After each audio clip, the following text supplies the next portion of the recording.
बिहार की बांकीपुर विधानसभा उपचुनाव सीट पर बीजेपी प्रत्याशी ने अपना नामांकन वापस ले लिया।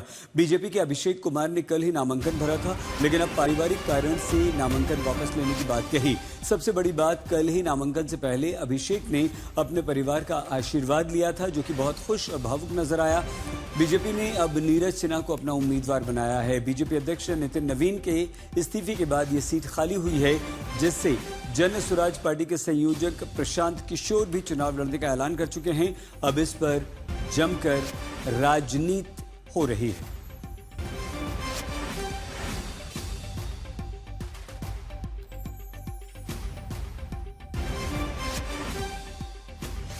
ये तस्वीरें हम आपको दिखा रहे हैं। अब नीरज सिन्हा होंगे बांकीपुर से बीजेपी के उम्मीदवार। पारिवारिक कारण से विधानसभा उपचुनाव लड़ने में असमर्थ हूँ।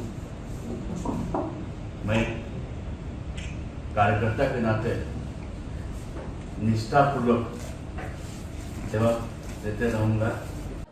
तो मैं ऐसा देख रहा हूँ कि मुझे एक बूथ लेवल का कार्यकर्ता को भारतीय जनता पार्टी इस जगह पर पहुँचाई है। मैं तो कल्पना भी नहीं कर रहा था कि मैं यहाँ तक अभी पहुँच पाऊँगा, जो मेरा उम्र है अभी। लेकिन मैंने अपनी कार्य क्षमता से, मैं बूथ अध्यक्ष का काम करता था, वहाँ पर उस पर्ची बांट रहा था, मुझे जानकारी मिली तो अभी मैं यहाँ पे पहुँचा हूँ। वहाँ उनके प्रत्याशी हार के डर से नामांकन के बाद भी नाम वापस ले रहे हैं, या फिर भारतीय जनता पार्टी और जेडीयू में इतना अंतर कला है, इतना द्वंद्व है, वो डिसीजन कर ही नहीं पाते कि उनका प्रत्याशी कौन जीत सकता है। शशि भूषण हमारे संवाददाता पटना से हमारे साथ हैं। शशि, क्या हो गया भाई, ऐसा क्यों?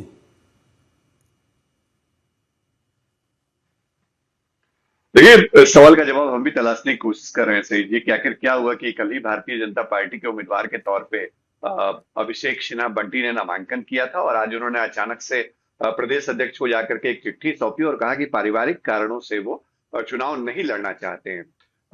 इस पहेली को सुलझाने में थोड़ा वक्त लग रहा है, लेकिन बीजेपी ने ताबड़तोड़ मतलब फैसला किया। एक तो अभिषेक बंटी ने नाम वापस लिया और वही तैयारी बीजेपी नेतृत्व ने कर रखी थी। चंद मिनटों के बाद ही नीरज सिन्हा का नाम सामने आ गया।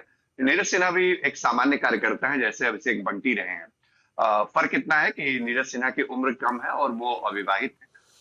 दोनों के एजुकेशन में भी थोड़ा अंतर है। जो अभिषेक बंटी थे उन्होंने मैट्रिक तक की पढ़ाई की थी संस्कृत सेकेंडरी बोर्ड से, और नीरज सिन्हा ग्रेजुएट हैं। लेकिन इस पहेली के पीछे कोई कारण है जिनका खुलासा धीरे धीरे होगा। जो जानकारी हम तक मिल रही है, संभव है कि जो अभिषेक बंटी है उनके पारिवारिक बैकग्राउंड की वजह से भारतीय जनता पार्टी ने उनको शायद पीछे लेने का फैसला किया। सही जी, बहुत धन्यवाद शशि भूषण।